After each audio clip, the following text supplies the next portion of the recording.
Shalom, selamat pagi kepada sidang Jemaat Gereja Kristen Kalem Kudus Malang yang saya kasihi dalam nama Tuhan Yesus Kristus. Bagaimana kabarnya hari ini?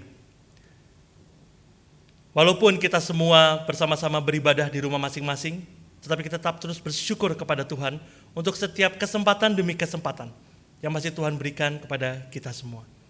Mari bersama-sama saya undang Bapak Ibu untuk bangkit berdiri. Hari ini adalah Minggu Advent kedua, dan kita memperingati kedatangan Yesus 2000 tahun yang lalu. Dia yang lahir di kandang domba adalah penasehat yang ajaib. Hikmatnya melampaui semua pengetahuan manusia. Hikmatnya menuntun dan mengarahkan hidup kita, umatnya. Sebagai tanda memasuki Minggu Advent kedua, Bapak dan Ibu Richard akan menyalakan lilin Advent kedua yang melambangkan pertobatan manusia berdosa. Hal ini sekaligus mengajak kita yang sudah bertobat untuk menantikan kedatangan Yesus yang kedua kalinya, dan kita akan menyaksikan keagungan dan kemuliaannya. Yesaya 55 ayat 6-7. Carilah Tuhan selama ia berkenan ditemui. Berserulah kepadanya selama ia dekat. Baiklah orang fasik meninggalkan jalannya, dan orang jahat meninggalkan rancangannya. Baiklah ia kembali kepada Tuhan, maka dia akan mengasihaninya, dan kepada Allah kita, sebab ia memberi pengampunannya dengan limpahnya.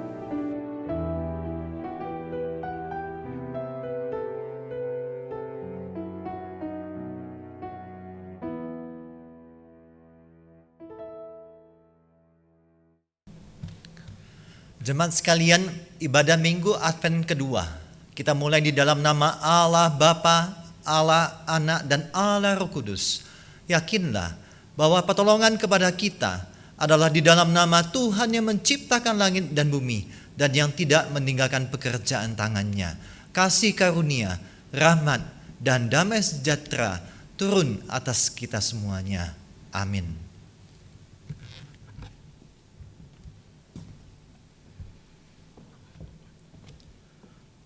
Sukacita bagi semua umat manusia, karena telah lahir bagi kita Sang Juru Selamat. Dialah Yesus Kristus. Dialah Raja bagi kita semua umat manusia yang berdosa. Karena kelahirannya lah Yesus menyelamatkan kita semua. Untuk itu, mari bersama-sama kita pujikan, rajakanlah Yesus.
Puji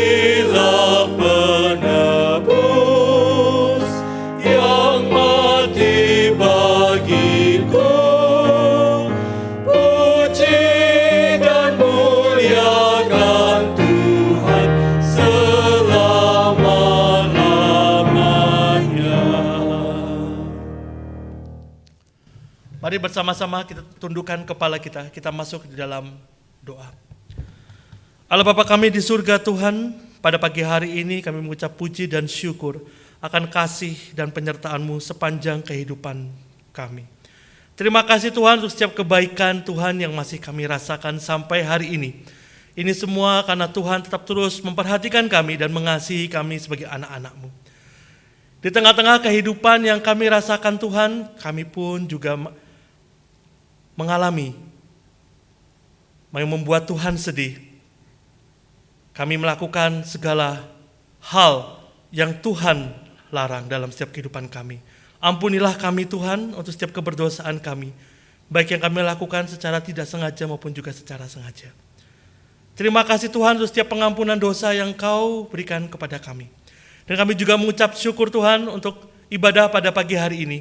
Tuhan berkati jalannya ibadah pada pagi hari ini dari awal, pertengahan hingga akhirnya. Dan juga terlebih khusus untuk hamba-Mu yang akan menyampaikan kebenaran firman Tuhan.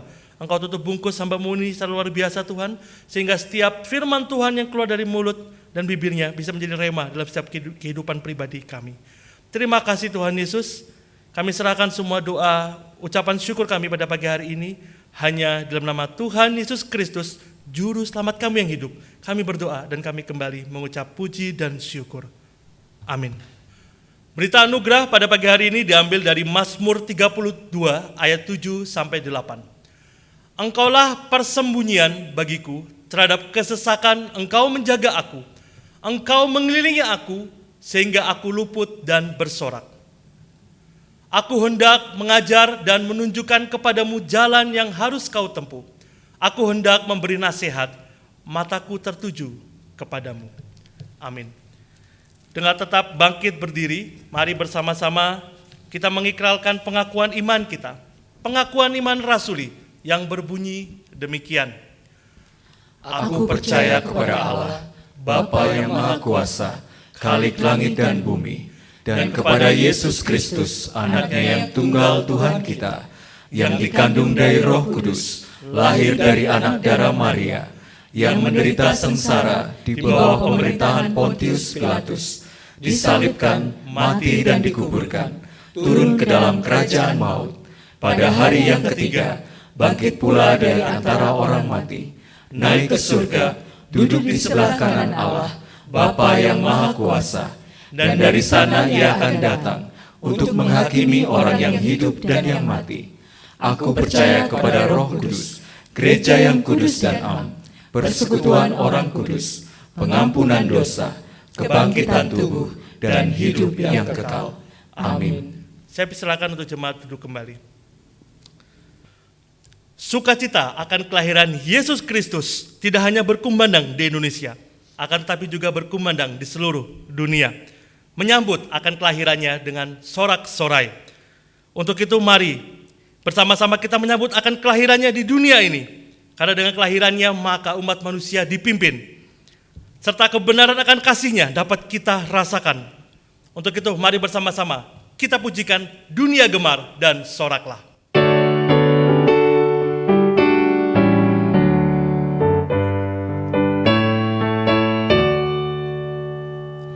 Dunia gemar dan soraklah, penebus datanglah.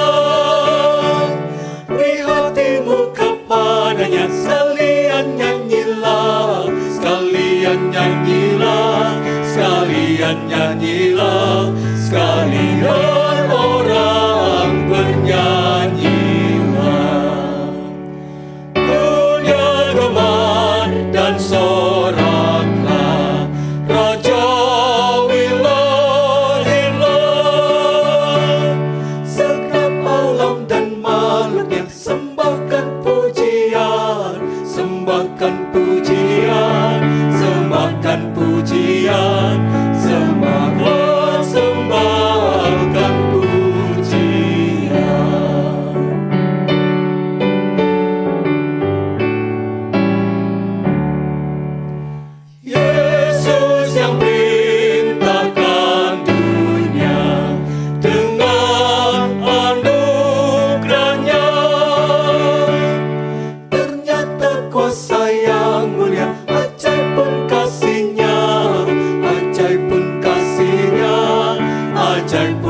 Sebentar lagi kita akan mendengarkan kebenaran firman Tuhan. Maka mari kita mempersiapkan hati dan pikiran kita akan kebenaran firman Tuhan yang akan kita terima. Karena kita semua mengaminkan akan firman Tuhan yang hidup. Melalui firman Tuhan itulah, maka firman Tuhan akan memberikan kita kehidupan yang baru. Akan Yesus Kristus dan kekuatan untuk melawan setiap tawaran dunia. Untuk itu, mari bersama-sama kita pujikan. Ajaiblah firman hidup.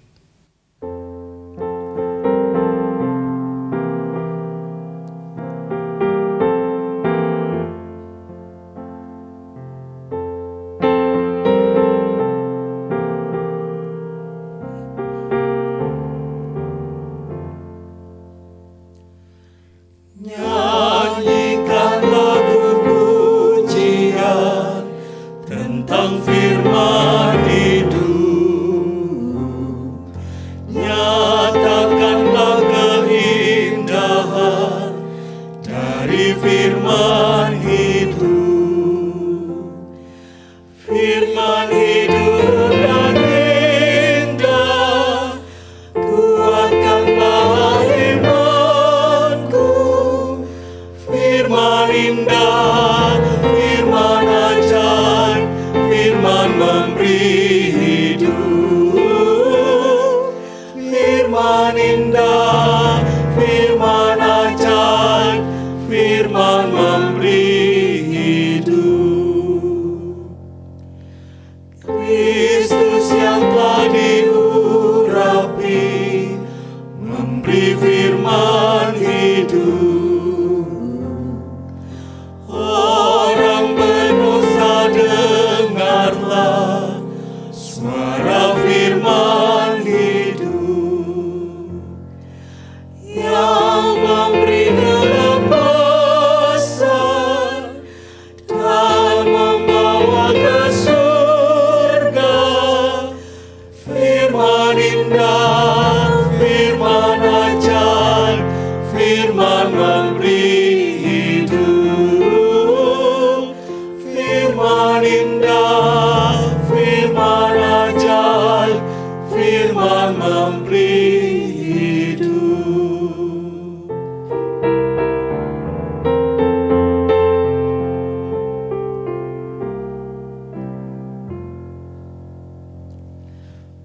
Bergema panggilan Injil tentang firman hidup, memberikan pengampunan serta kedamaian. Hanya Yesus juru selamat, menguduskan selamanya. Firman indah, firman ajaib, firman memberi hidup. Firman indah, firman ajaib, firman memberi hidup. Firman Tuhan pada pagi hari ini disampaikan oleh Pendeta Evian Jansen dari Gereja Kristen Kalam Kudus Solo. Untuk waktu dan tempat saya persilakan.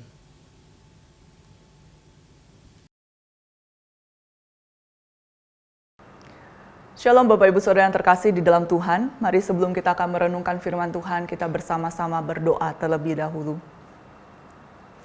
Bapa di dalam surga, kami bersyukur jikalau saat ini kami bersama boleh mengadakan ibadah di dalam nama-Mu.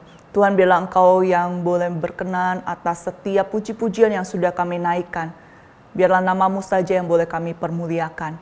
Dan saat ini kami rindu untuk boleh belajar dan merenungkan firman-Mu. Tuhan, tolong setiap kami, karuniakan kami hikmat bijaksana untuk boleh mengerti dan memahami kebenaran firman Tuhan. Tolong setiap kami untuk boleh punya hati yang haus dan rindu, menghidupi, melakukan kebenaran firman-Mu. Pakai hamba-Mu yang penuh dengan keterbatasan ini untuk menyampaikan apa yang menjadi isi hati Tuhan. Terima kasih Allah yang baik, di dalam nama-Mu kami bersyukur dan kami berdoa. Amin. Bapak Ibu Saudara yang terkasih di dalam Tuhan, izinkan saya di awal ini untuk boleh menyampaikan ucapan terima kasih kepada seluruh hamba Tuhan dan Majelis Jemaat GKKK Malang yang boleh memberikan kesempatan bagi saya melayani, menyampaikan kebenaran firman Tuhan saat ini. Saudara, bersama kita akan merenungkan satu bagian firman Tuhan sesuai dengan tema yang diberikan kepada saya dari majelis, yaitu Wonderful Counselor, penasehat ajaib. Mari saya ajak kita membuka di dalam Yesaya pasal yang ke-9 ayat yang ke-5. Yesaya pasal yang ke-9 ayat yang ke-5 saya akan bacakan bagi setiap saudara sekalian.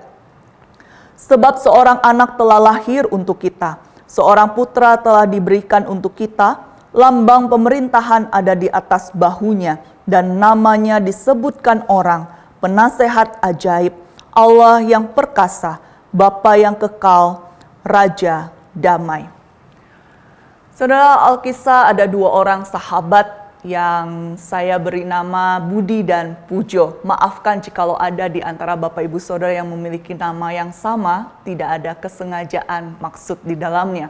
Saudara, Budi dan Pujo ini sudah bersahabat dari sejak SMP. SMA pun mereka di sekolah yang sama, bahkan kuliah pun mereka sama.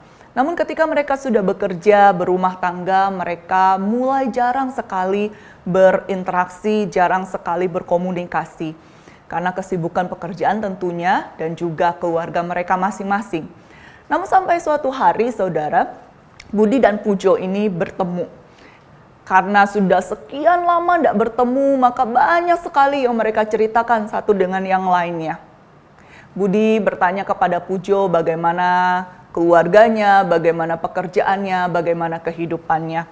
Pujo bercerita, ya bersyukur sekarang ini hidupku sudah cukup baik. Aku punya istri, punya 2 anak yang kami sama-sama saling mengasihi dan bisa hidup rukun. Dan bersyukur juga dengan pekerjaan yang aku miliki sekarang, istriku miliki, kami sama-sama bisa menjalani kehidupan yang berkecukupan ya, walaupun nggak sampai berkelimpahan seperti apa, tapi cukup untuk kehidupan kami setiap bulan. Budi pun bertanya, oh emang sekarang berapa gajimu, Pujo? Ya, kalau gajiku nggak terlalu besar lah, istriku yang cukup, lumayan. Kalau aku dapat sebulan, ya 5 juta lah kira-kira. Kalau istriku bisa dapat 8 juta tuh, Bud. Oh ya? Iya, jadi kalau digabung ya sebulan lumayan lah 13 juta untuk hidup kami berempat. Ya, menyekolahkan anak-anak dan ya kebutuhan rumah tangga sehari-hari lah. Budi hanya mengangguk-angguk, lalu kemudian dia bertanya begini kepada Pujo. Pujo, kan istrimu gajinya lebih besar dari kamu. Emang kamu nggak khawatir ya? Hah? Khawatir kenapa? Ya khawatir, kan gaji istrimu 8 juta, kamu 5 juta. Sampai satu hari istrimu ngerasa karena gajinya lebih besar, dan kemudian dia merasa dia punya hak, dia punya kuasa lebih besar dari kamu. Akhirnya dia yang merintah-merintah kamu, emang kamu nggak khawatir sebagai suami? Pujo berpikir, lalu kemudian dia menjawab kepada Budi. Aku pikir sih enggak ya, Bud ya. Karena selama ini bertahun-tahun kami hidup begitu ya, nggak ada masalah tuh, lancar-lancar aja. Budi hanya mengangguk-angguk, tapi tersenyum, sedikit sinis. Lalu singkat cerita, saudara, mereka lanjutkan pembicaraan mereka lanjutkan interaksi mereka sampai selesai, akhirnya berpisah satu dengan yang lain. Sampai di rumah, Pujo kemudian tanpa sengaja terngiang-ngiang akan perkataan Budi. Dia berpikir, masa iya sih istriku bisa jadi begitu? Masa iya hanya gara-gara gajinya lebih besar lalu kemudian dia akan melakukan jadi besar kepala, kemudian merasa lebih berhak jadi kepala rumah tangga. Toh selama ini bertahun-tahun nggak jadi masalah tuh. Pujo berpikir, tapi pertanyaan dari Budi sangat mengganggunya. Dan lama-kelamaan membuat dia khawatir. Akhirnya dia putuskan, dia mau minta istrinya berhenti bekerja. Berkatalah dia kepada istrinya, istriku, kayaknya udah waktunya kamu berhenti bekerja deh. Lebih baik kamu di rumah, anak-anak kita butuh kehadiran mamanya. Jadi lebih baik kamu nggak usah kerja lagi. Biar aku yang jadi kepala rumah tangga, aku yang jadi tulang punggung, aku yang cari nafkah buat keluarga kita. Lalu kemudian istrinya memandang suaminya dan berkata, "Kamu yakin selama ini kita bisa hidup cukup karena kita berdua bekerja? Kamu yakin aku berhenti bekerja?" Dengan sedikit sombong, Pujo berkata, "Yakinlah, aku kan sebagai seorang laki-laki, seorang suami yang harus bertanggung jawab dengan keluarga kita, jadi aku yang akan bertanggung jawab." Lalu kemudian istrinya menyerah dan akhirnya berhenti bekerja. Saudara, dari sejak saat itu, hari demi hari, mulai terasa kesulitan demi kesulitan. Dulunya mereka bisa hidup dengan gaji 13 juta sebulan, tapi sekarang mereka harus hidup mengandalkan gaji Pujo yang masih tetap hanya 5 juta sebulan. Dan ini bukan hanya tentang gaji lagi, bukan hanya tentang kebutuhan yang mulai sulit untuk dipenuhi, tapi mulai terjadi pertengkaran suami istri. Mulai terjadi konflik dari yang kecil sampai akhirnya besar. Akhirnya apa yang terjadi, saudara? Keluarga Pujo berantakan. Dia dan istrinya memilih untuk berpisah. Saudara yang terkasih di dalam Tuhan, ini hanya sebuah kisah. Tapi tahukah saudara, sadar tidak sadar, hidup kita ini, hidup saya, hidup saudara, kita semua dipengaruhi oleh lingkungan kita. Dipengaruhi oleh setiap hal, baik dari apa yang kita baca, apa yang kita lihat, apa yang kita dengar. Ada orang yang berkata begini, saudara, what we do comes from what we think. What we think grows up of the counsel others give us. Artinya apa, saudara? Apa yang kita lakukan ini keluar dari apa yang kita pikirkan. Dan apa yang kita pikirkan itu bertumbuh dari apa yang kita dapatkan dari yang lain. Entah itu dari buku, entah dari film, entah dari tontonan kita, entah dari orang-orang di sekitar kita. Saudara, semuanya itu mempengaruhi diri kita, mempengaruhi kehidupan kita dan perjalanan kita. Kita menjadi orang seperti apa, tidak bisa dilepaskan dari lingkungan kita. Saudara yang terkasih di dalam Tuhan, banyak nasihat yang kita dengar. Entah itu berupa pertanyaan sepintas lalu, atau berupa nasihat panjang kali lebar begitu ya. Atau mungkin sekedar sebuah candaan dari teman kita. Semuanya itu mempengaruhi pikiran kita, sadar tidak sadar, saudara. Dan kadang-kadang, saudara, apa yang mempengaruhi kita ini belum tentu adalah sebuah kebenaran. Terkadang nasihat-nasihat, arahan-arahan seperti itu hanya sebuah kekosongan tanpa makna dan tidak jarang menyesatkan kita. Oleh sebab itu, saudara, kita harus berhati-hati di dalam kehidupan ini, menyaring dan memproses apa yang kita peroleh. Kita harus mendapatkan nasihat yang dapat menuntun kita dengan benar. Pertanyaannya, saudara, hari ini bagi engkau dan saya, kehidupan kita ini sedang dituntun, sedang digerakkan oleh nasihat yang seperti apa? Yesaya pasal yang ke-9 ayat yang ke-5 adalah sebuah nubuatan dari Nabi Yesaya tentang kelahiran Sang Penyelamat bagi bangsa Israel dan juga bagi bangsa-bangsa lain. Dialah sang penasehat ajaib itu. Nasihatnya berasal dari Allah sendiri yang penuh dengan tujuan-tujuan Allah dan juga pengharapan karena nasihat itu menyatakan rancangan-rancangan Allah. Saudara, saat ini saya rindu mengajak Bapak Ibu Saudara untuk boleh memperhatikan dua kata ini, yaitu penasehat dan ajaib, supaya kita memahami ketika Kristus disebut sebagai penasehat ajaib, apa artinya bagi engkau dan saya. Saudara, kata penasehat di dalam Alkitab itu berarti bahwa memberikan masukan, memberikan arahan, nasihat, tujuan, pertimbangan-pertimbangan. Kata penasehat ini kalau kita perhatikan, saudara, di dalam bahasa aslinya itu muncul pertama kali di dalam Keluaran pasal yang ke-18 ayat yang ke-19.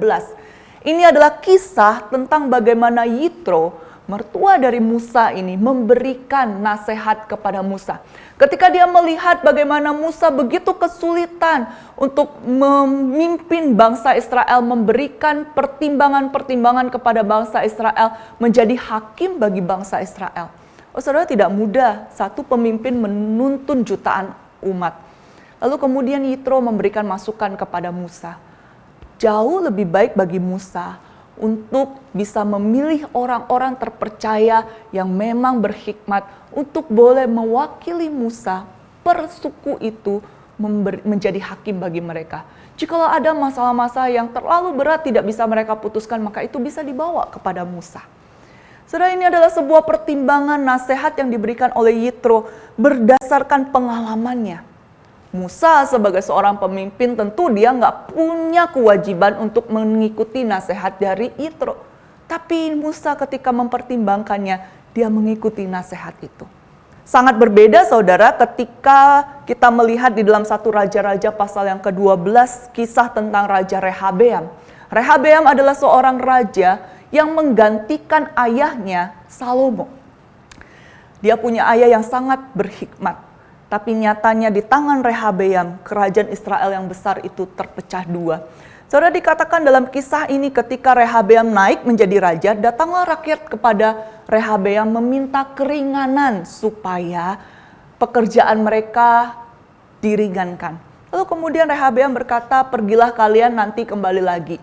Lalu dia pun mencari para tua-tua, orang-orang yang sebelumnya bersama-sama dengan ayahnya, mendampingi ayahnya memerintah. Para tua-tua ini yang menjadi penasehat bagi ayahnya. Rehabeam datang kepada mereka meminta nasihat. Setelah mendengar nasihat itu, dia tidak segera mempertimbangkan dan mengambil keputusan. Tapi Rehabeam mencari orang-orang sebayanya, orang-orang muda sebayanya, meminta nasihat kepada mereka. Celakanya saudara, Rehabeam lebih memilih mendengarkan nasihat dari orang-orang muda ini yang mencelakakan kerajaannya. Saudara, seorang penasehat adalah orang yang dekat dengan raja. Di dalam dunia bangsa Israel kuno itu disebutkan penasehat ini adalah orang yang berdiri dekat dengan raja, yang akan memberikan pertimbangan, yang akan membantu raja itu mengerti dokumen-dokumen resmi yang datang, yang dikirimkan kepadanya, menawarkan arahan kepada raja, membantu raja untuk mengambil keputusan. Itu seorang penasehat. Saudara, kalau begitu ketika kita bicara Kristus di dalam nubuatan Yesaya ini, Mesias itu seorang penasehat, lalu apakah artinya ada raja yang akan dinasehati? No, saudara. Kristus itu adalah raja. Hal ini tidak bisa kita pungkiri. Alkitab dengan jelas mengatakan dia raja di atas segala raja. Oke, kalau dia raja, kemudian dengan konteks bangsa Israel yang punya raja-raja yang membutuhkan penasehat, apakah artinya Kristus yang adalah raja itu membutuhkan seorang penasehat? Enggak, saudara. Di dalam Yesaya pasal yang ke-40 ayat 13-14 berkata begini, siapa yang dapat mengatur roh Tuhan atau memberi petunjuk kepadanya sebagai penasehat? Kepada siapa Tuhan meminta nasihat untuk mendapat pengertian, dan siapa yang mengajar Tuhan untuk menjalankan keadilan? Atau siapa mengajar dia pengetahuan dan memberi dia petunjuk supaya ia bertindak dengan pengertian? Saudara, Kristus itu adalah raja. Namun dia bukan raja sembarang raja, dia tidak membutuhkan konselor itu, tidak membutuhkan seorang penasehat karena dia sendiri adalah penasehat itu. Dia yang mengetahui segala sesuatu dan sanggup memutuskan segala sesuatu. Sekarang saya ajak kita untuk melihat kata wonderful atau ajaib. Saudara, di dalam Alkitab kata wonderful atau ajaib ini seringkali diterjemahkan dengan kata menakjubkan, luar biasa, atau mustahil. Nah saudara, ketika kita bicara tentang kata ini, maka tidak akan hilang dari ingatan kita dengan kisah Kejadian pasal 18 ayat 14. Kisah tentang Abram dan Sarah. Saudara, Abram adalah seorang hamba Tuhan yang Tuhan panggil dan Tuhan berikan janji sedemikian rupa bahwa dia akan memiliki keturunan yang begitu banyaknya. Tapi sampai usia Abram yang sudah begitu lanjut, usia Sarah yang begitu lanjut, yang secara manusia sudah tidak mungkin bisa punya keturunan, lalu kemudian datanglah firman Tuhan. Tuhan berkata bahwa Abram akan mendapatkan seorang anak dari rahim Sarah. 1 tahun dari sekarang. Saudara, ketika Sarah mendengar ini, dia tertawa dalam hatinya. Karena tentu saja ini hal yang sangat menggelikan. Gak mungkin terjadi, mustahil. Kemudian di ayat yang ke-14 Tuhan berkata, adakah sesuatu apapun yang mustahil untuk Tuhan? Pada waktu yang telah ditetapkan itu tahun depan aku akan kembali mendapatkan engkau. Pada waktu itulah Sarah mempunyai seorang anak laki-laki. Saudara, kata mustahil dalam ayat ini sama dengan kata wonderful, ajaib yang digunakan di dalam Yesaya 9 ayat 5. Kata ini juga sama digunakan di dalam Lukas pasal yang pertama ayat 37. Ketika malaikat Gabriel datang kepada Maria dan kemudian menyatakan bahwa Maria akan mengandung seorang anak. Oh, Maria berkata, bagaimana mungkin padahal dia masih seorang perawan. Dia belum menikah. Tapi malaikat itu berkata, sebab bagi Allah tidak ada yang mustahil. Tidak ada yang mustahil. Sama katanya dengan kata yang digunakan dalam bagian ini. Kata ini menunjukkan bahwa ada hal-hal di luar kapasitas manusia. Bukan hanya kapasitas manusia untuk melakukan, tapi kapasitas manusia untuk mengerti akan hal itu. Dan itulah yang dikatakan dengan kata ini. Saudara, ketika Kristus disebut sebagai penasehat ajaib, menunjukkan bahwa nasihat arahan yang diberikan oleh Kristus itu penuh dengan keajaiban, penuh dengan hal-hal yang mungkin mustahil bagi manusia dan bahkan terkadang tidak bisa dimengerti oleh manusia.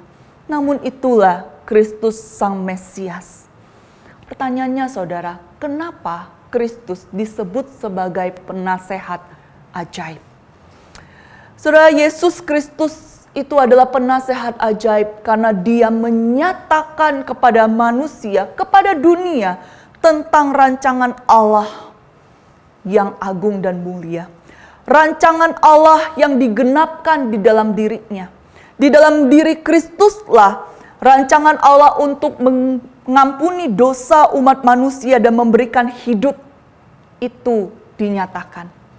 Di dalam diri Kristuslah rancangan Allah untuk menunjukkan kepada manusia bagaimana untuk menjalani hidup sebagai ciptaan Allah yang sesungguhnya itu dinyatakan. Dan di dalam Kristuslah rancangan Allah untuk menaklukkan maut dan memberikan kehidupan kekal kepada manusia itu dinyatakan. Itulah sebabnya Kristus disebut sebagai penasehat ajaib. Karena setiap nasihat, arahan, firman yang dia nyatakan kepada manusia itu berasal dari Allah. Dan menuntun manusia untuk boleh mencapai sebuah kehidupan sesungguhnya sebagai ciptaan kepunyaan Allah. Bapak, Ibu, Saudara yang terkasih di dalam Tuhan, mungkin kita akan berkata, oke, sekarang implikasinya apa buat hidup saya? Oke, saya tahu dia penasehat ajaib, so apa yang harus saya lakukan? Saudara, tidak bisa tidak, dan mungkin ini hal yang klise buat kita. Tapi ketika kita tahu bahwa dia adalah penasehat yang ajaib bagi engkau dan saya, artinya adalah kita dipanggil untuk percaya dan taat. Saudara, sama halnya ketika kita sakit, lalu kemudian kita tahu ada dokter yang sangat hebat, yang bisa menyembuhkan sakit kita. Maka tentu kita akan datang kepada dia, betul? Kita datang kepada dia, konsultasi, lalu kemudian setelah konsultasi kita sampaikan apa keluhan kita. Dokter itu kemudian memberikan diagnosanya, lalu resepnya. Pertanyaannya saudara, apakah ketika dia sudah memberikan diagnosa dan resepnya, seketika itu juga kita sembuh? Tentu enggak kan?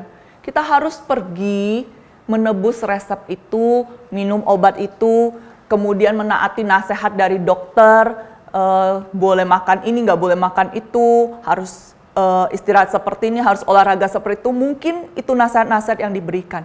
Kalau kita dengan taat melakukan nasihat itu, taat minum obat itu, maka kita akan sembuh. Saudara punya pengetahuan bahwa saya sebagai umat Tuhan memiliki penasehat yang ajaib, itu tidak akan mengubah hidup saudara dan saya kalau kita tidak mempercayakan hidup kita kepadanya dan taat kepada tuntunan dan arahannya. Saudara, celakanya itu yang dilakukan oleh banyak orang Kristen zaman sekarang. Mereka mengaku sebagai umat Tuhan, anak Tuhan, punya Allah yang luar biasa, punya penasehat yang ajaib. Tapi nyatanya dalam hidup mereka tidak ada perubahan. Tetap menjalani hidup sesuai dengan nasihat dunia. Saudara yang terkasih di dalam Tuhan, Allah sendiri memberikan akses begitu luar biasa bagi engkau dan saya untuk bisa berkomunikasi, berinteraksi dengan Dia. Dia memberikan kita akses untuk bisa berdoa kepada Dia kapan saja dan di mana saja. Mengungkapkan apa yang menjadi isi hati kita. Dia juga memberikan akses kepada kita untuk kita bisa mengetahui apa sih yang Dia inginkan di dalam kehidupan kita lewat firman-Nya. Tapi masalahnya saudara, apakah firman Tuhan ini, Alkitab ini, hanya menjadi sebuah buku yang kita buka setiap hari Minggu saja? Atau mungkin kalau zaman sekarang kita pakainya gadget saudara, HP saudara ya. Tapi nggak ada artinya bagi kita. Kita berkata, Tuhan aku ingin hidup sebagai anak-Mu. Tolong aku gimana caranya? Oh saudara, kalau kita males baca Alkitab, males tahu apa yang Tuhan mau, bagaimana mungkin kita bisa menjadi umat-umat yang hidup seturut dengan kehendak-Nya? Saudara, Kristus adalah penasehat ajaib yang memberikan tuntunan dan arahan dalam hidup ini. Dia penasehat ajaib yang memberikan penghiburan bagi engkau dan saya. Di saat kita kuat, Dia terus mengarahkan kita supaya hidup kita tidak menyimpang karena kita merasa kita kuat. Tapi justru kita semakin bergantung kepada Dia. Di saat kita lemah, Dia menghibur, Dia menguatkan kita. Saudara yang terkasih di dalam Tuhan, mungkin tetap kita akan bertanya, apa sih efeknya bagi saya dalam hidup ini? Dia penasehat ajaib, oke. Aku taat, aku percaya kepada Dia, oke. Tapi efeknya apa buatku? Saudara, beberapa waktu lalu saya mendengar kisah. Ada seorang ibu, single parent. Seorang ibu yang membesarkan anak laki-lakinya sendirian karena dia berpisah dengan suaminya. Saudara, anak ini sudah bertumbuh menjadi anak remaja yang sangat mengasihi mamanya. Karena dia tahu bagaimana mamanya susah payah membesarkan dia.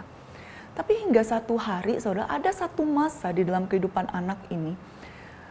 Dia berubah menjadi anak yang gak karu-karuan hidupnya. Pulangnya pagi, saudara, pagi itu ya di atas jam 12 gitu ya, jam 1 pagi, jam 2 pagi, pulang juga seringkali dalam keadaan mabuk-mabukan. Sang mama ketika menyadari hal ini, dia memperhatikan apa yang terjadi dengan anakku, kenapa dia berubah seperti ini. Lalu hingga satu hari mamanya sudah tidak tahan, dia sengaja tunggu anak ini pulang. Akhirnya anak itu pulang jam 3 pagi saudara. Dia pulang dalam kondisi setengah sadar karena mabuk. Mamanya dengan menangis, berlinang air mata, dia bantu anak ini masuk rumah, dia beri minum anak ini. Setelah anak ini minum dan udah cukup terlihat sadar, lalu kemudian mamanya bertanya, "Nak, kamu kenapa?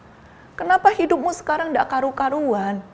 Mama sedih lihat kamu begini." Lalu anaknya menangis dengan histeris ketika mendengar itu. Dia hanya berkata begini, "Mama, aku sayang mama, aku sayang mama, aku tidak mau mama menderita." Lalu kemudian anak ini berkata, "Aku tidak tega lihat mama yang sekarang harus menghadapi pergumulan karena difitnah oleh teman mama. Karena mama dilaporin sama polisi, aku ndak tega. Aku ndak tahu harus ngapain, Ma. Aku ndak bisa tolong mama. Mama bukannya rajin ke gereja. Kenapa Tuhannya mama nggak tolong mama? Kenapa mama dibiarin menghadapi penderitaan seperti ini? Aku nggak ngerti sama Tuhannya mama. Oh saudara, ketika sang mama mendengar apa yang dikatakan oleh anaknya, dia begitu sedih dan hancur hatinya. Selama ini betul dia mengalami pergumulan karena perbuatan temannya. Di tempat kerja dia difitnah lalu kemudian dilaporkan ke polisi. Tapi bagi dia itu bukan sebuah pergumulan yang membuat dia begitu terpuruk. Karena dia tahu dia punya Tuhan yang bisa dia andalkan. Dia punya penasehat ajaib yang terus menuntun dia untuk mengambil langkah demi langkah, mengambil keputusan demi keputusan. Dan itu membuat dia tetap kuat menjalani hidupnya. Tapi ketika dia melihat anaknya seperti itu, dia begitu sedih dan hancur. Saudara, kemudian sang mama berkata kepada anak ini, "Nak, Tuhan mama ada buat mama dan ada buatmu. Kamu tahu kalau mama hari ini masih tetap bisa bertahan menghadapi pergumulan seperti ini. Itu bukan karena mama hebat, bukan. Tapi karena Tuhan yang menolong mama, Tuhan yang menuntun mama, Tuhan yang memberikan kekuatan, memberikan nasihat, penghiburan bagi mama. Mama tidak sendirian, Tuhan ada." Saudara yang terkasih di dalam Tuhan, ketika kita punya penasehat ajaib dalam hidup ini, bukan berarti bahwa hidup kita akan selalu lancar dan kita akan terus bisa membuat keputusan-keputusan terbaik di dalam kehidupan kita tanpa melakukan kesalahan apapun. Tidak. Bukan berarti ketika kita punya penasehat ajaib lalu kemudian kita bisa menjalani hidup yang lancar-lancar saja. Tidak. Tapi penasehat ajaib itu yang akan menuntun kita, menguatkan kita, melewati setiap fase dalam kehidupan ini. Saudara, pertanyaannya sekarang bagi engkau dan saya. Ketika kita menjalani hidup kita, di dalam setiap aspek hidup kita, setiap keputusan yang kita ambil dan kita buat, saudara, apakah itu berdasarkan kepada nasihat Tuhan, tuntunan firman Tuhan, atau berdasarkan masukan dari dunia, pengetahuan kita yang terbatas? Ketika kita mendidik anak-anak kita mendidik mereka dengan apa? Standar dunia atau firman Tuhan? Ketika kita mengusahakan pekerjaan kita mengusahakannya dengan apa? Dengan cara-cara dunia atau nasihat firman Tuhan? Ketika engkau yang mungkin sedang bergumul dengan pasangan hidup, oh saudara, engkau mencari pasangan hidup dengan standar apa? Firman Tuhan atau apa yang engkau suka? Saudara, setiap langkah hidup kita bukankah harusnya dituntun oleh kebenaran firman Tuhan? Karena Dia penasehat ajaib kita, Dia Allah yang maha tahu kemana seharusnya kita membawa kehidupan kita dan apa yang seharusnya kita lakukan. Bila kasih karunia Allah menuntun setiap saudara sekalian, memampukan saudara sekalian untuk menghidupi kebenaran firman Tuhan. Bersyukur punya Allah sebagai penasehat yang ajaib. Dan biarlah kita terus boleh berjalan, bergantung kepada Dia. Mari kita berdoa. Bapa di dalam sorga, kami bersyukur untuk kebaikan dan kemurahan-Mu bagi setiap kami. Engkau Allah yang penuh kasih, yang menuntun kehidupan kami langkah demi langkah. Oh Tuhan, ampuni kami, anak-anak yang mengaku sebagai anak-anak-Mu. Namun dalam perjalanan hidup ini lebih sering kami mengisi pikiran dan hati kami dengan hal-hal dari dunia, nilai-nilai dari dunia ini, bukan dari kebenaran firman-Mu. Tuhan, biarlah Engkau yang tolong dan memberkati setiap kami. Kami tahu bahwa hidup kami ini harusnya ada di dalam tuntunan kebenaran firman Tuhan. Dan biarlah kami boleh menjadi anak-anak-Mu yang percaya dan taat kepada tuntunan itu. Karena hanya di dalam Tuhanlah hidup kami boleh menjadi hidup yang berarti dan bermakna.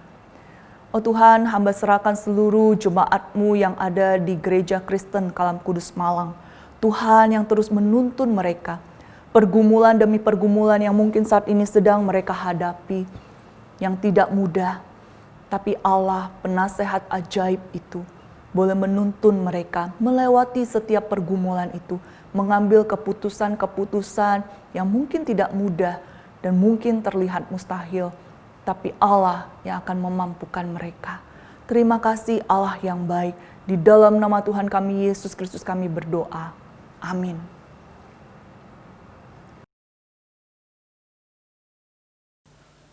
Pagi jemaat sekalian, kita akan melanjutkan dengan sakramen perjamuan kudus.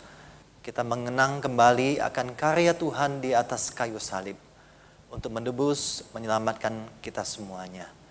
Mari kita mempersiapkan hati kita dengan menaikkan pujian Yesus bayar semua, KPPK 124, ayat 1 dan ayat 3.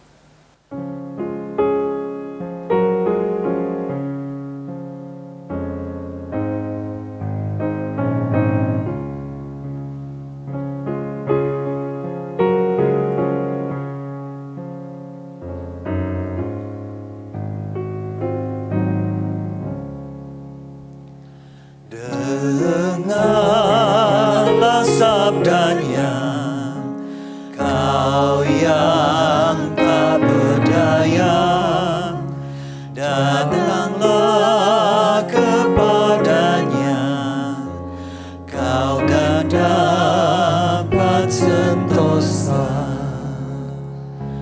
Yesus bayar semua hutang dosaku, dosa bagai kirmisi jadi putih bersih. Di depan tatanya sekarang ku bertelut, ku jadi anak Allah, hatiku bersyukurlah. Yesus bayar semua hutang dosaku, dosa bagai kirmisi jadi putih bersih. Jemaat sekalian, dasar dari kita melaksanakan perjamuan kudus, saya akan membacakan satu bagian firman Tuhan dari 1 Petrus 1 ayat 18 sampai ayat 19. Demikian firman Tuhan. Sebab kamu tahu bahwa kamu telah ditebus dari cara hidupmu yang sia-sia, yang kamu warisi dari nenek moyangmu itu, bukan dengan barang yang fana, bukan pula dengan perak atau emas, melainkan dengan darah yang mahal, yaitu darah Kristus, yang sama seperti darah anak domba yang tak bernoda dan tak bercacat. Jemaat sekalian, Minggu Advent kedua ini terasa lebih spesial ketika kita bersama-sama mengingat kembali karya Kristus di atas kayu salib. Kita yang sesungguhnya adalah manusia berdosa dan tidak layak diselamatkan. Tetapi oleh karena kasih-Nya, Yesus mau datang ke dunia dan menyelamatkan kita. Dan cara hidup kita sebelum kita mengenal Kristus sungguh membuat kita malu adanya. Dan biarlah ketika kita sudah datang dan percaya kepada Kristus dan diselamatkan, biarlah hidup kita diperbaharui. Dan kita meninggalkan cara hidup kita yang sebelumnya. Dan kita menjalani cara hidup yang berkenan di hadapan Tuhan. Mari sekali lagi kita memeriksa hati kita. Adakah hidup kita sebagai umat tebusan Tuhan sungguh berkenan kepada Tuhan? Atau masih adakah hal-hal yang tersembunyi, yang hal dosa yang kita lakukan yang tidak berkenan kepada Tuhan. Kita mohon ampun kepada Tuhan. Kita mohon sekali lagi, darahnya itu menyucikan kita dan memberikan kita kekuatan untuk menjalani hidup yang baru sesuai dengan kehendak Tuhan. Mari kita memeriksa diri kita dan kita bersat mengambil waktu teduh.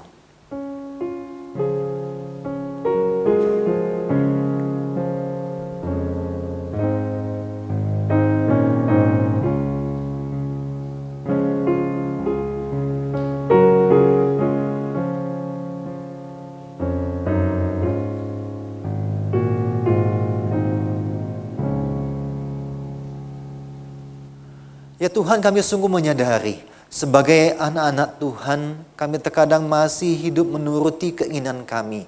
Kami memutuskan sesuai dengan hikmat kami. Ampuni kami Tuhan, ketika kami mengambil jalan-jalan sesuai dengan kemauan kami. Ampuni kami Tuhan. Dan biarlah kami boleh sekali lagi dikuduskan, sekali lagi dimurnikan ya Tuhan. Sehingga kami menjalani hidup kami, pikiran kami, sikap kami, tindakan kami seturut dengan yang Tuhan inginkan. Ampuni kami Tuhan. Layakkanlah kami untuk mengambil bagian dalam perjamuan kudus ini. Memakan roti perjamuan, meminum anggur perjamuan yang akan memberikan ingatan yang kuat bagi kami semua. Bahwa kami telah ditebus dari cara hidup kami yang sia-sia. Dan kami harus menjalani hidup kami sesuai yang Tuhan inginkan. Terima kasih Tuhan untuk kesempatan kami boleh makan semeja dengan Tuhan kembali. Dan biarlah ini memberikan kami sukacita, memberikan kami damai sejahtera yang melampaui segala akal. Dalam nama Tuhan Yesus kami berdoa dan mengucap syukur. Amin. Jemaat sekalian, perjamuan kudus dapat diikuti oleh setiap kita yang telah dibaptis ataupun disidi dewasa. Bagi Bapak Ibu yang belum dibaptis atau maupun disidi dewasa ataupun masih anak-anak, diminta untuk tidak mengikuti sakramen perjamuan kudus. Yang cukup umur, ikutlah katekisasi. Dan setelah katekisasi dibaptis ataupun disidi, barulah kita boleh dapat mengikuti sakramen perjamuan kudus.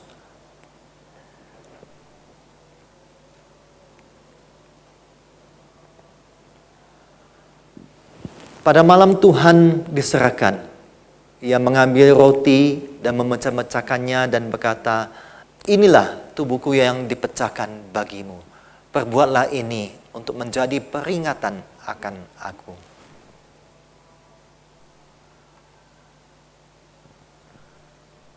Yesus mengangkat cawan perjamuan dan berkata, "Inilah cawan perjanjian baru yang dimeteraikan oleh darahku. Perbuatlah ini untuk menjadi peringatan akan aku."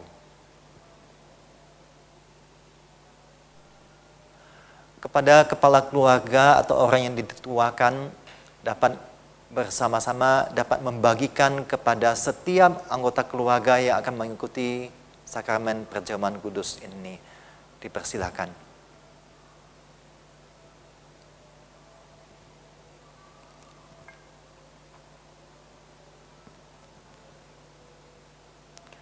Saya undang kita untuk berdiri. Mari kita mengangkat roti perjamuan yang telah kita persiapkan. Dan roti perjamuan ini melambangkan tubuh Kristus yang terkoyak bagi kita. Sebelum kita menerimanya, kita berdoa terlebih dahulu. Ya Tuhan, roti di tangan kami yang melambangkan tubuh Kristus yang terkoyak, terpecah di atas kayu salib demi menyelamatkan kami. Terima kasih Tuhan. Biarlah setiap kali kami mengikuti sakramen perjamuan kudus ini, Kami diingatkan sekali lagi akan karya pengorbanan Kristus yang termulia bagi hidup kami. Tolong kami Tuhan, untuk tidak menyia-nyiakan keselamatan yang telah Tuhan berikan bagi kami. Tolong kami Tuhan untuk memaknai akan karya keselamatan yang telah Engkau kerjakan bagi hidup kami. Kami sungguh bersyukur untuk kali ini kami boleh kembali memakan roti perjamuan ini. Dan biarlah ini memberikan kekuatan bagi hidup kami. Terima kasih Tuhan. Dalam nama Tuhan Yesus kami berdoa dan mengucap syukur. Amin. Bagi jemaat, kita menerimanya.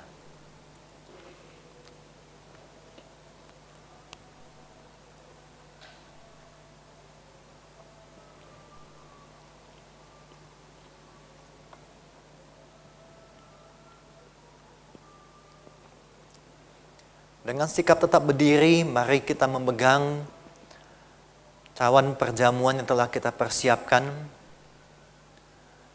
dan yang melambangkan akan darah Kristus yang telah tercurah bagi hidup kita. Sekali lagi, sebelum kita meminum anggur yang telah kita persiapkan atau minuman pengganti yang telah kita persiapkan, kita masuk di dalam doa. Ya Tuhan, di tangan kami ada cawan perjamuan yang berisi anggur maupun cairan yang melambangkan darah Kristus yang telah tercurah bagi kami. Sungguh kami diingatkan sekali lagi, ada darah yang sangat mahal, darah yang mulia yang telah tercurah bagi hidup kami. Dan ini juga mengingatkan bahwa di setiap aliran darah dalam tubuh kami seharusnya bekerja untuk mendatangkan kemuliaan bagi nama Tuhan. Dan biarlah setiap kali kami meminum anggur perjamuan, ini menyegarkan kami, memberikan kami kekuatan baru untuk kembali hidup disesuaikan dengan kehendak Tuhan. Tolong kami ya Tuhan. Dan biarlah anggur ini menyegarkan kami, memberikan kami sukacita, memberikan kami pengharapan untuk boleh kami menjalani hidup yang penuh pengharapan. Terima kasih Tuhan, terima kasih. Dalam nama Tuhan Yesus kami berdoa dan mengucap syukur. Amin. Mari jemaat kita menerimanya.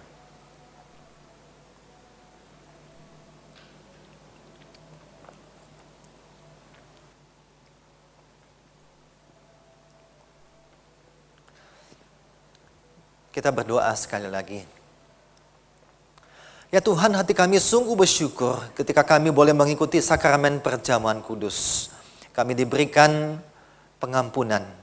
Kami diberikan kekuatan untuk memulai hidup kami yang seturut dan sesuai dengan kehendak Tuhan. Dan perjamuan kudus ini juga mengingatkan kami akan suatu pengharapan yang mulia yang telah Engkau sediakan bagi kami di dalam kerajaan surga. Bahwa nantinya ada suatu perjamuan anak domba yang sangat mulia, di mana kami boleh bersuka cita karena kami berjumpa dengan anak domba. Terima kasih Tuhan. Dan biarlah hidup kami di tengah-tengah situasi saat ini merupakan hidup yang penuh pengharapan. Karena kami tahu bahwa Tuhan menyayangi kami. Karena kami tahu bahwa Tuhan akan menjaga dan memelihara hidup kami. Dan memimpin kami sampai pada akhirnya kami berjumpa kembali dengan Tuhan. Sungguh hati kami dipenuhi dengan ucapan syukur. Terima kasih Tuhan. Dan kami juga berdoa ya Tuhan untuk bangsa dan negara kami. Kami berdoa untuk bangsa dan negara kami di tengah-tengah segala pergumulan yang ada. Pergumulan stabilitas keamanan. Pergumulan karena adanya serangan orang tak dikenal di daerah Sigi. Kami berdoa biarlah Tuhan yang memampukan pemerintah kami untuk mengatasi berbagai permasalahan yang ada. Secara khusus kami berdoa untuk korban dari warga orang percaya yang di Sigi. Kami berdoa biarlah Tuhan memberikan penghiburan.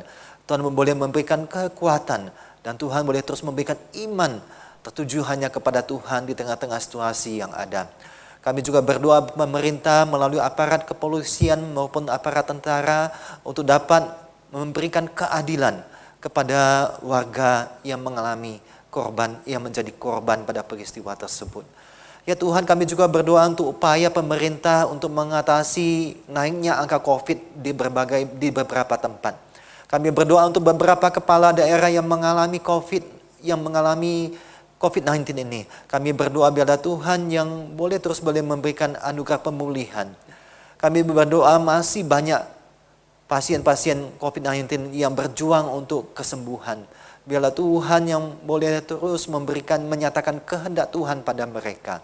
Kami juga berdoa untuk para tenaga medis yang terus berjuang di tengah-tengah situasi yang ada. Mohon Tuhan berbelas kasihan, memberikan kekuatan, semangat kepada para tenaga medis. Ya Tuhan, kami juga berdoa bagi jemaat kami, Jemaat Kristen Kalam Kudus Malang. Kami berdoa segala pergumulan yang masih dialami, baik itu pergumulan kesehatan, pergumulan keluarga, pergumulan pekerjaan. Biarlah Tuhan yang paling mengetahui pergumulan mereka. Biarlah Tuhan boleh memberikan hikmat bagaimana menjalani hidup di tengah-tengah segala pergumulan yang ada. Dan kami juga bersehati berdoa agar jemaat kami tetap beriman, tetap menaruh pengharapan hanya kepada Tuhan yang merupakan gembala agung kami yang akan memimpin menyertai kami. Ya Tuhan, kami juga berdoa untuk para calon majelis. Setelah 4 kali pengumuman sampai hari ini, kami berdoa biarlah Tuhan yang tetap berbicara dan meneguhkan hati dari para calon majelis. Dan kiranya Tuhan boleh memberikan hikmat, semangat di dalam menjalani pengurusan majelis periode yang akan datang. Ya Tuhan, kami sungguh bersyukur untuk setiap doa-doa yang boleh kami naikkan di hadapan Tuhan, termasuk doa persembahan yang nanti juga akan diberikan. Biarlah Tuhan yang telah mencukupi segala kebutuhan kami. Ketika jemaat memberikan persembahan, itu keluar dari hati yang sungguh-sungguh bersyukur dan mengasihi Tuhan. Kami sungguh bersyukur atas segala pertolongan dari Tuhan. Terima kasih Tuhan. Bapa, terima kasih.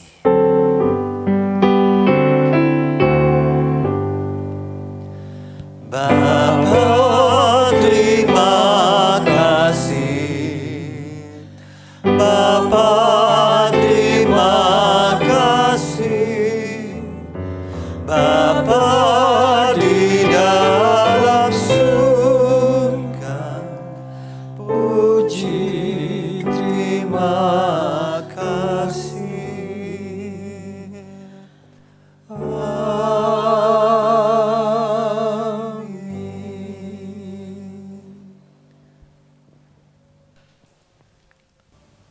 Jemaat sekalian, kita sungguh bersyukur untuk rangkaian ibadah yang telah kita jalani sampai saat ini. Kita bersyukur untuk perjamuan kudus yang boleh kita juga ikuti bersama-sama. Ini boleh meneguhkan iman kita, mengembalikan pengharapan kita yang kuat hanya kepada Yesus Kristus. Terima kasih kepada Pendeta Evian Johnson yang telah menyampaikan firman Tuhan. Biarlah firman Tuhan boleh terus meneguhkan iman jemaat untuk tetap mengarahkan hati dan pikiran kepada Tuhan yang merupakan penasehat ajaib di dalam hidup kita. Terima kasih juga kepada semua para pelayan ibadah yang telah melayani pada hari ini.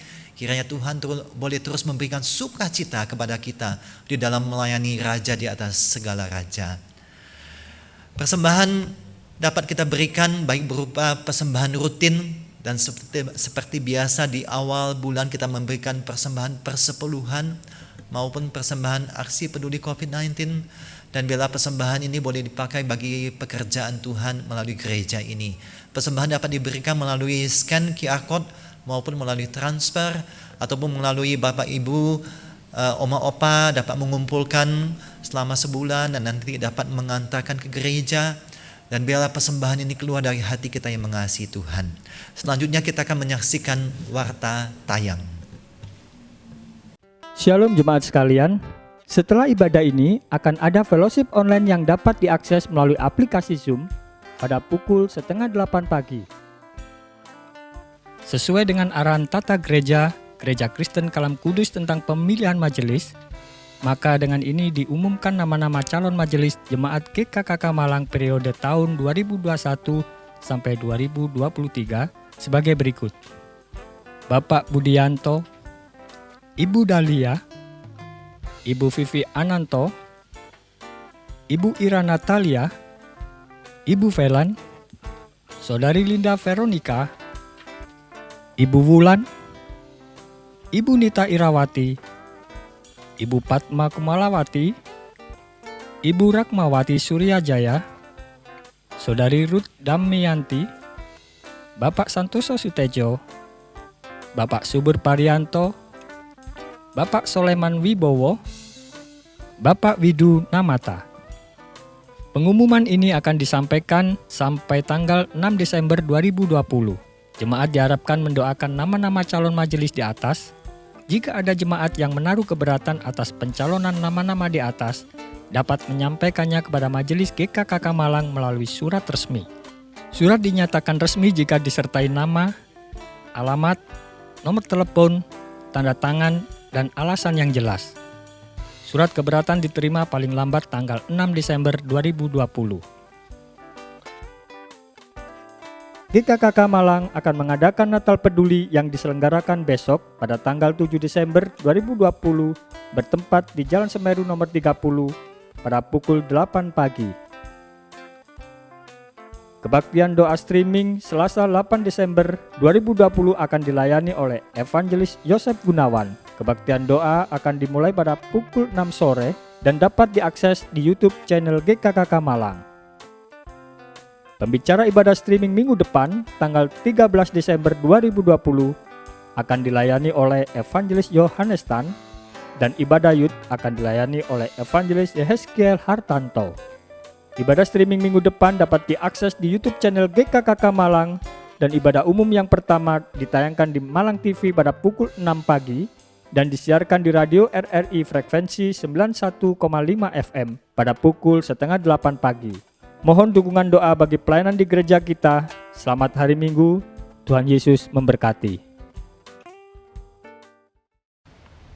Rangkaian Natal GKKK 2020 Minggu Advent 29 November sampai 20 Desember. Doa Malam Natal 24 Desember pukul 6 sore dengan tema Kulihat Terangmu. Kebaktian dan Perayaan Natal 25 Desember pukul 9 pagi dengan tema Raja Damai. Kebaktian tutup tahun 31 Desember pukul 6 sore dengan tema Semakin Mengukur, Semakin Bersyukur. Kebaktian buka tahun 1 Januari 2021 pukul 9 pagi dengan tema Berjalan Bersama Tuhan. Jangan takut, sebab sesungguhnya aku memberitakan kepadamu kesukaan besar untuk seluruh bangsa. Hari ini telah lahir bagimu Juru Selamat, yaitu Kristus Tuhan di kota Daud. Ini adalah berita yang dikumandangkan oleh malaikat ketika Tuhan Yesus lahir. Natal berbicara tentang hati Allah, tentang cinta Allah, tentang kepedulian Allah untuk manusia yang berdosa. Karena itu, mari kita menyambut dan merayakan Natal. Kita ambil waktu untuk berdoa. Kita ambil waktu untuk membaca dan merenungkan firman-Nya. Yakinlah, ada pesan Tuhan yang ingin Dia sampaikan untuk kita semua. Tuhan Yesus memberkati.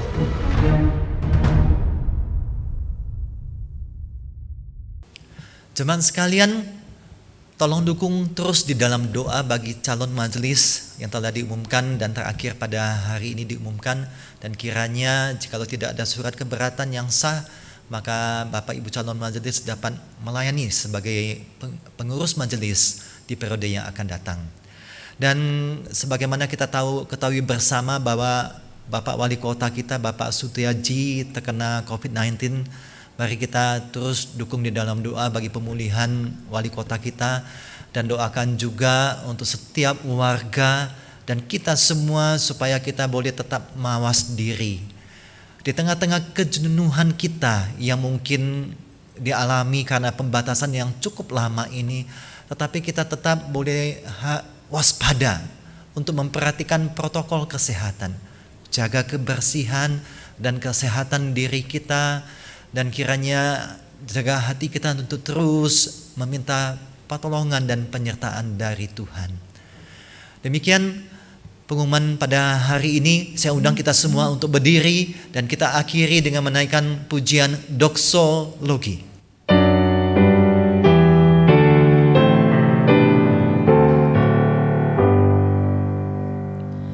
Puji Allah Bapa Putra, puji Allah Roh Kudus, ketiganya yang esa. Pohon selamat sumber berkat.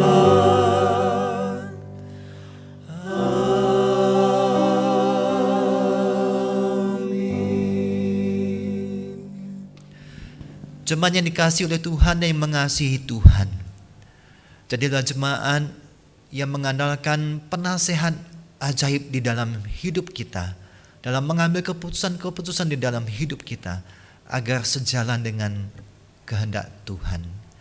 Dan arahkanlah mata hati dan pikiranmu kepada Tuhan, dan terimalah berkat dari Tuhan. Tuhan memberkati engkau dan melindungi engkau. Tuhan menyinari engkau dengan wajah-Nya dan memberi engkau kasih karunia. Tuhan menghadapkan wajah-Nya kepadamu dan memberi engkau damai sejahtera. Amin.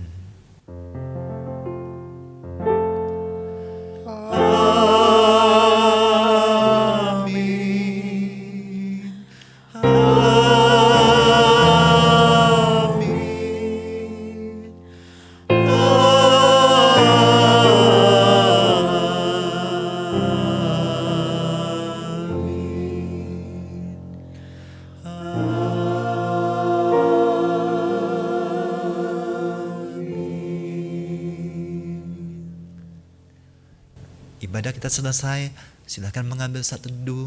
Tuhan Yesus memberkati kita semua. Amin.